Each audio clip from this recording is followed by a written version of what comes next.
Hello friends, welcome back to my channel. आप सभी को शारदीय नवरात्रि की हार्दिक हार्दिक शुभकामनाएं। तो देखते ही देखते माँ नवरात्रि का पर्व आ गया, माँ हमारे घर में आ चुकी हैं। तो आज हम बात करेंगे नवरात्र के पहले दिन की माँ शैलपुत्री माता के बारे में। तो माँ की कहानी क्या है, आरती क्या है, दुर्गा सप्तशती की भी बात करेंगे। आज अध्याय 3 आपके लिए सुनाऊंगी और लास्ट में माँ की आरती सुनाऊंगी। तो चलिए शुरू करते हैं। तो नवरात्र के 9 दिन तक भक्त और साधना के लिए बहुत ही पवित्र माने जाते हैं। भक्ति, साधना और भक्तों के लिए बहुत पवित्र माने गए हैं। इसके पहले दिन माँ शैलपुत्री की पूजा की जाती है। शैलपुत्री हिमालय राज की पुत्री हैं। हिमालय पर्वतों का राजा है, वह अडिग है, उसे कोई हिला नहीं सकता।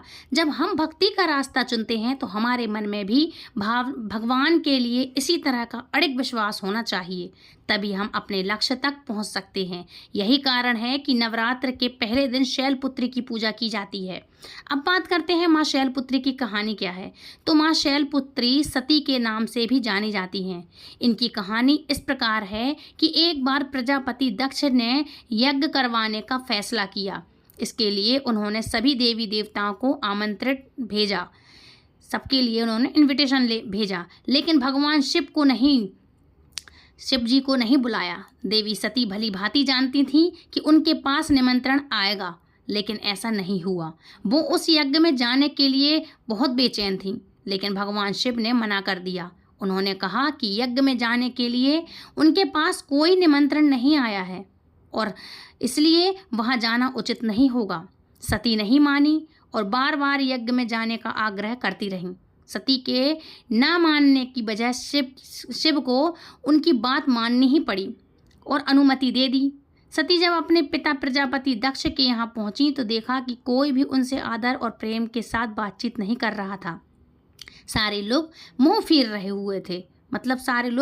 रहे थे और सिर्फ उनकी माता ने स्नेह से उन्हें गले लगाया। उनकी बाकी बहनें उनका उपहास उड़ा रही थीं और सती के पति भगवान शिव को भी तिरस्कृत कर रही थी, मतलब उनका तिरस्कार कर रही थीं। स्वयं दक्ष ने भी अपमान करने का उनको मौका नहीं छोड़ा अपनी पुत्री का। किसका? माँ सती का। ऐसा व्यवहार देखकर सती बहुत दुखी हुई और अपना मन ही मन अपने पति का अपमान उनसे सहन नहीं हुआ और फिर अगले ही पल उन्होंने वो कदम उठाया जिसकी कल्पना स्वयं दक्ष ने भी नहीं की होगी। सती ने उसी यज्ञ की अग्नि में खुद को स्वाहा करने का प्रण ले लिया। अपने प्राण त्याग दिए उसी अग्नि में। भगवान शिव को जैसे ही इसके बारे में पता चला तो बहुत ही दुखी हुए और दुखी होकर के गुस्से की ज्वाला में जलते हुए शिव ने उस यज्ञ को ध्वस्त कर दिया। इसी सती ने फिर हिमालय के यहाँ जन्म लिया और वहाँ जन्म लेने की वजह से इनका नाम शैलपुत्री पड़ा। अब बात करते हैं, शैलपुत्री का नाम पार्वती भी है और जिनका विवाह भगवान शिव के साथ हुआ, इसलिए उनका नाम शैल पड़ा। शैलपुत्री मतलब पत्थरों से बने हुए कौन है? हिमालय राज जो अड़क हैं। शैल मतलब पत्थर, संस्कृत में उसको पत्थर बोलते हैं, उसी को बोलते हैं शैलपुत्री। तो उन्होंने पार्वती माँ के रूप में जन्म लिया तो उनको बोलते हैं शैलपुत्री। तो माँ शैलपुत्री का वास काशी नगरी वाराणसी में माना जाता है। वहाँ शैलपुत्री का एक बेहद प्राचीन मंदिर है जिसके बारे में मान्यता है कि यहाँ माँ शैलपुत्री के सिर्फ दर्शन करने मात्र से ही भक्तजनों की मुरादें पूरी हो जाती हैं। कहा तो ये भी जाता है कि नवरात्र के पहले दिन यानी प्रतिपदा को जो भी भक्त माँ शैलपुत्री के दर्शन करता है उसके सारे वैवाहिक जीवन के कष्ट जो हैं दूर हो जाते हैं। चूँकि माँ शैलपुत्री का आवाहन वृषभ है, इसलिए इन्हें वृषारूढ़ा भी कहा जाता है। इनके बाएं हाथ में कमल और दाएं हाथ में त्रिशूल रहता है। इसके कारण माँ को शैलपुत्री नाम दिया गया है और ये इनकी सवारी है। अच्छा, जिस वाहन पे माँ स्वयं विराजती हैं तो वो भी एक नंदी के रूप है, वो भी नंदी ही है और इसलिए माँ नंदी पर सवार होती हैं। माँ शैलपुत्री देवी पार्वती का ही स्वरूप है, इसलिए शैलपुत्री को उनको सहज भाव से पूजन करने से ही माँ बहुत जल्दी प्रसन्न हो जाती हैं और अपने भक्तों को मनवांछित फल प्रदान करती हैं। माँ मन विचलित होता हो और आत्मबल में कमी हो तो माँ शैलपुत्री की आराधना करने से बहुत ही लाभ मिलता है। अच्छा, एक बात और बता दूं कि जब जैसे हिमालय राज की पुत्री बनी तो इन्होंने ही कठोर तपस्या करके भगवान शिव को फिर से प्रसन्न किया और अपने मनचाहे वर के रूप में, पति रूप में महादेव को पाया। इसलिए आज यही कहूँगी कि जो कुंवारी कन्याएं हैं, स्त्रियां हैं और जो पुरुष भी हैं, जेंट्स हैं, इनकी शादी नहीं हो रही तो आज के दिन माँ की आराधना जरूर करें। इससे आपको मनचाहे जीवन साथी की प्राप्ति होगी। और जिनके विवाह में यदि बहुत समय लग रहा है, उनका योग नहीं बन रहा है, तो माँ शैलपुत्री की पूजा करें, इससे माँ प्रसन्न होगी। और यदि आपकी शादी में टाइम लग रहा है, देर लग रही है, तो वो भी बहुत जल्दी होगा। अब बात करते हैं माँ शैलपुत्री के मंत्र के बारे में। कौन सा मंत्र जाप कर सकते हैं? तो माँ का मंत्र है या देवी सर्वभूतेषु शैलपुत्री नमो नमस्तुते। या देवी सर्वभूतेषु शैलपुत्री नमस्तुते, नमस्तस्यै नमस्तस्यै माँ शैलपुत्री नमस्तस्यै नमो नमः। ये इस तरह से आप मंत्र का जाप कर सकते हैं। माँ को कौन सी चीज़ों का भोग लगाएं? तो माँ के लिए देखो सफ़ेद चीज़ों का भोग लगता है, नारियल के लड्डू हैं, खीर है, सफ़ेद चीज़ों का भोग लगा सकते हैं। आज के दिन सफ़ेद वस्त्र भी धारण करें उनके भक्त हैं जो, और नारियल के लड्डू हैं, खीर हैं, जो भी सफ़ेद में है, दही चावल है, दही शक्कर है, मिश्री का भोग लगाएं, धागेदार मिश्री है जो, उसका भोग लगाएं। तो इन सब चीज़ों का माँ के लिए भोग लगाना चाहिए, ठीक है। और माँ के लिए लाल फूल पसंद है, कनेर का फूल पसंद है, और वाइट कलर के जो भी फूल हों तो आप वो भी चढ़ाना, ठीक है। तो ये हो गया आज का टॉपिक। अब बात करते हैं दुर्गा सप्तशती के अध्याय 3 के बारे में। आज हम पहुंच चुके हैं अध्याय 3 पर। ये नवरात्रि के हर रोज पढ़ें आप, और सुबह शाम सुने और दूसरों को सुनाएं। इससे एक देवी एक सर्कल की तरह आपके चारों ओर कवच बन जाता है। इससे आपको कोई भी दुख तकलीफ नहीं होती है। तो शुरू करते हैं अध्याय 3 दुर्गा सप्तशती का। इसके बाद ऋषि ने कहा, अपनी सेना का विनाश होते देखकर सेनापति चिछुर अत्यंत क्रोध की मुद्रा में देवी से युद्ध के लिए उनके सामने आ खड़ा हुआ। सुमेरु पर्वत पर मेघों की वृष्टि होने के समान वह राक्षस देवी पर बाणों की वर्षा करने लगा।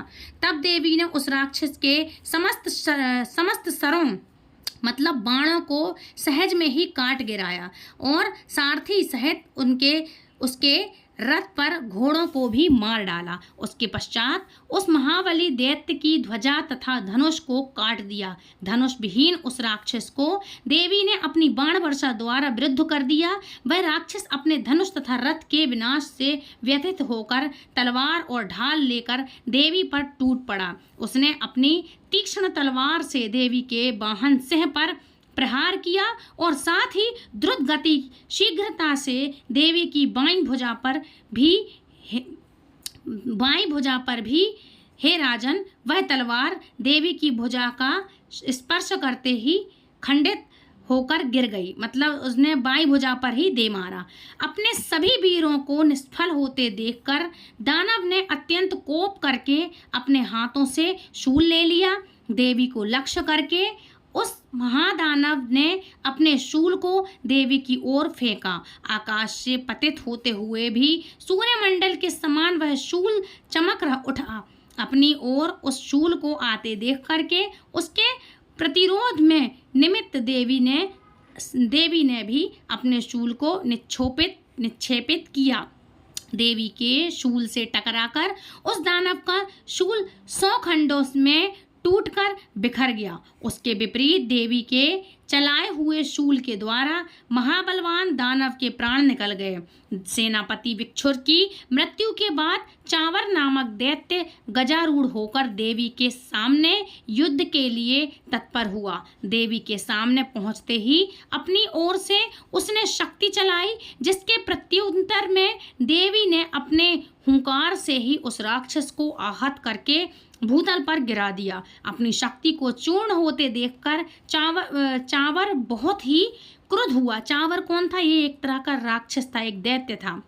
उसने देवी पर शूल का प्रहार किया, परंतु अपने बाणों द्वारा देवी ने उसके शूल को काट दिया। इतने में अवसर देखकर देवी के सहज ने हाथी के मस्तक पर छलांग लगाई और दानव के साथ भयंकर युद्ध करने लगा।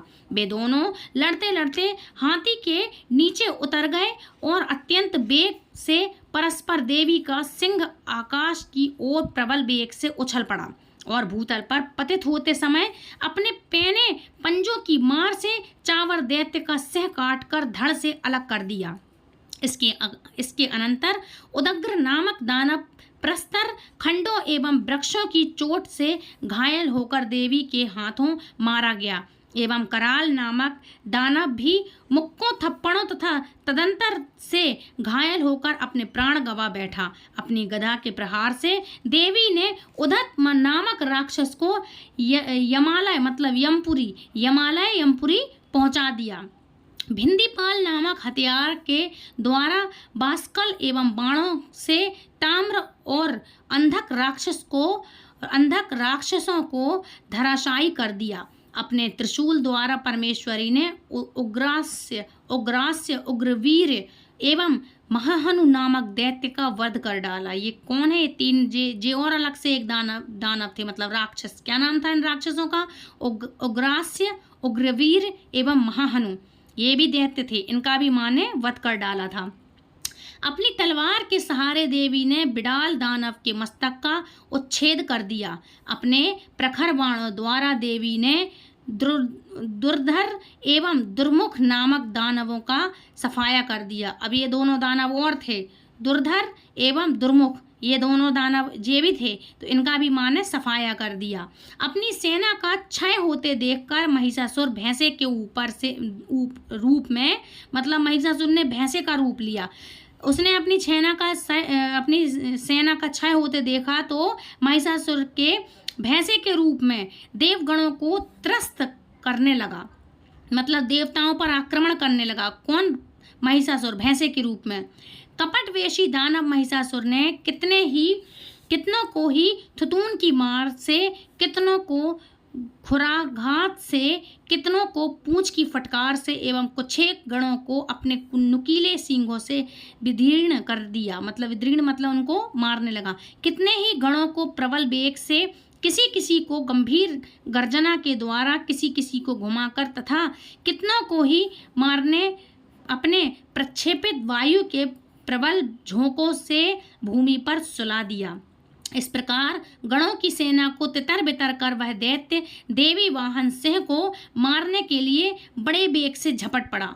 उसके इस दुस्साहसिक कार्य से महामाया को अत्यधिक क्रोध उत्पन्न हो गया। उधर महाबलवान महिषासुर को क्रोधातुर होकर अपने खुरों से धरती को कुरेदने लगा और बड़े बड़े शिलाखंडों को सींगों से उठा करके फेंकता हुआ गुरु गर्जन करने लगा। उसके द्रुत गति से दौड़ने के कारण पृथ्वी विक्षुब्ध हो उठी, मानो वह फट जाएगी। उसकी पूंछ की फटकार से सागर पृथ्वी को जलमग्न करने लगे। उसके कंपित सींगों के आघातों से आकाश स्थिर मेघ समूह तितर बितर हो गए।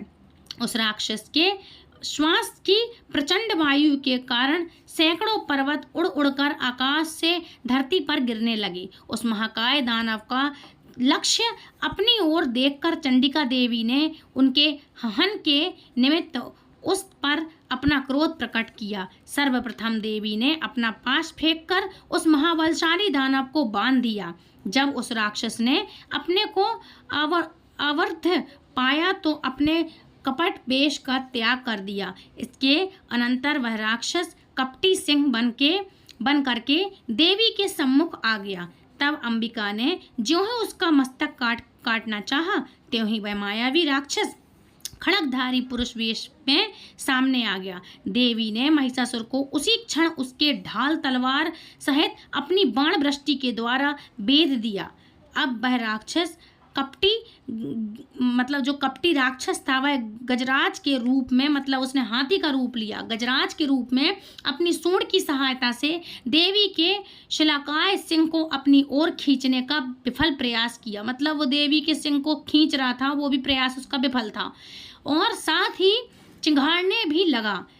खींचने की कुचेष्टा करते ही देवी ने उसकी सूंड को अपनी तलवार से काट दिया। इतना होने के पश्चात उस महाशक्तिशाली दानव ने पुनः अपने भैंसे वाले पूर्व रूप को धारण कर लिया तथा चराचर जीवों समेत संपूर्ण त्रिलोक को संतप्त करने लगा। उस राक्षस की ऐसी उद्दंडता देखकर जगत जननी चंडिका देवी बार बार मधुपान करते हुए अट्टहास करने लगी। वह दानवित दैत्य भी उद्धत होकर गंभीर ध्वनि करने लगा और अपने सींगों पर पर्वतों को उठा कर देवी पर उछालने लगा। उस दानव द्वारा शिलाखंडों को अपने बाणों द्वारा देवी विचूर्ण करते हुए कहने लगी। उनका मुख मधुपान के प्रभाव से बोलते समय रक्तिमय हो उठा था और उनकी वाणी भी लड़खड़ाने लगी थी। तब देवी ने उस राक्षस से कहा, अरे मूर्ख, मैं जब तक मधुपान में रत हूँ तब तक तू निर्भय होकर गरज ले। अभी मेरे हाथों से तेरी मृत्यु होने पर देवता लोग भी गर्जन करने लगेंगे। ऋषि ने कहा। इतना कहने के साथ ही देवी ने उछलकर उस राक्षस को दबोच लिया और उस पर सवार हो गई। अपने पैरों से दबाकर देवी ने अपने शूल से उसके कंठ प्रदेश में प्रहार किया। दबाव के कारण जो चुंगल होता है, उनके चुंगल में फंसा था जब माँ के, तो दबाव के चुंगल में जकड़े होने पर भी महिषासुर अपने मुख से दूसरे रूप में बाहर निकलने की कुचेष्टा करने लगा। मतलब रूप बदलता रहा वो बार बार। तो अपने दबाव में वो रूप बदल के सोच रहा था माँ के चंगुल से मैं निकल जाऊं, तो ये अपने रूप से निकलने की कुचेष्टा करने लगा। अभी तक वह आधा ही निकल सका था कि देवी ने अपने बल से उसका निकलना रोक दिया और वह दानव अर्ध निर्गता अवस्था में ही विद्यमान रहकर देवी से युद्ध करने लगा। तब देवी ने एक बहुत विशाल तलवार से उसके सिर का खंडन कर दिया। महिषासुर का वध होते ही उसकी बची खुची सारी सेना रणस्थल से पलायित होने लगी। इधर इनकी मृत्यु से संपूर्ण देवगण अत्यंत आच्छादित हुए और तदंतर देवों ने दिव्य ऋषियों के साथ समूह रूप में भगवती दुर्गा का स्तवन किया। गंधर्व हर्षित होकर गायन करने लगे एवं देवांगनाएं नृत्य करने लगी। तो ये था तीसरा अध्याय समाप्त हुआ। अब बात करेंगे इसकी आरती के बारे में। तीसरा अध्याय आपको समझ में आया होगा, पता होगा, मैंने बहुत आराम से शुद्ध हिंदी में बताया है। यदि आपको ये पता है, आपको अच्छा लगा, तो प्लीज़ दूसरों तक शेयर जरूर करना ताकि दूसरे भी इन अध्यायों को रसपान कर सकें। और आपको हमारी वीडियो कैसी लगी तो प्लीज़ हमें कमेंट करके ज़रूर बताइएगा। कहाँ से सुन रहे हैं आप, तो प्लीज़ हमें कमेंट करके ये भी ज़रूर से बताइएगा। अब बात करते हैं माँ दुर्गा की आरती के बारे में। तो आरती शुरू करते हैं। जय अम्बे गौरी मैया, जय श्यामा गौरी, तुमको निस दिन ध्यावत हरि ब्रह्मा शिवरी। ओम जय अम्बे गौरी, मांग सिंदूर विराजत, टीको मद मृद को मैया, टीको मद मृद को। उज्ज्वल से दो नैना चंद्र वदननी को। ओम जय अम्बे गौरी, कनक समान कलेवर रक्तांबर राजे मैया, रक्तांबर राजे। रक्त पुष्प की माला कंठन पर साजे। ओम जय अम्बे गौरी, के हरि वाहन राजत, खड़क खप्पर धारी मैया, खड़क खप्पर धारी। सुर नर मुनि जन सेवत, तिनके दुख हारी। ओम जय अम्बे गौरी, कानन कुंडल शोभित, नवग्रह से मोती मैया, नवग्रह से मोती। कोटि के चंद्र दिवाकर राजत सम ज्योति। ओम जय अम्बे गौरी, शुंभ निशुंभ विदारे महिषासुर धाती मैया, महिषासुर धाती। धूम्र विलोचन नैना निश दिन मदमाती। ओम जय अम्बे गौरी, चंड मुंड संगारे, शोणित बीज हरे मैया, शोणित बीज हरे। मधु कैटौ दौ मारे, सुर भयहीन करे। ओम जय अम्बे गौरी, ब्रह्माणी रुद्राणी, तुम कमला रानी मैया, तुम कमला रानी। अगम निगम बखानी, तुम शिव पटरानी। ओम जय अम्बे गौरी, 64 योग निगावत, नृत्य करत भैरो मैया, नृत्य करत भैरो। बाजत ताल मृदंगा और बाजत डमरू। ओम जय अम्बे गौरी, तुम ही जग की माता, तुम ही हो भरता मैया, तुम ही हो भरता। भक्तन की दुख हरता, सुख संपत्ति करता। ओम जय अम्बे गौरी। भुजाचार अति शोभत बर मुद्राधारी, मैया बर मुद्राधारी। मन वांछित फल सेवत, जिनके नर नारी। ओम जय अम्बे गौरी। कंचन थाल विराजत, अगर कपूर बाती, मैया अगर कपूर बात्री। श्रीमल के तुमे राजत, कोटि रतन ज्योति। ओम जय अम्बे गौरी। श्री अम्बे जी की आरती जो कोई नर गावे, मैया जो कोई नर गावे। कहते शिवानंद स्वामी, मनवांचित फल पावे। ओम जय अम्बे गौरी। जय अम्बे गौरी, मैया जय श्यामा गौरी। तुमको निश दिन ध्यावत, हरि ब्रह्मा शिवरी। ओम जय अम्बे गौरी। बोलो गौरी मैया की जय, दुर्गा मैया की जय। कर्पूर गौरम करुणावतारम, संसार सारम भुजगेन्द्रहारम।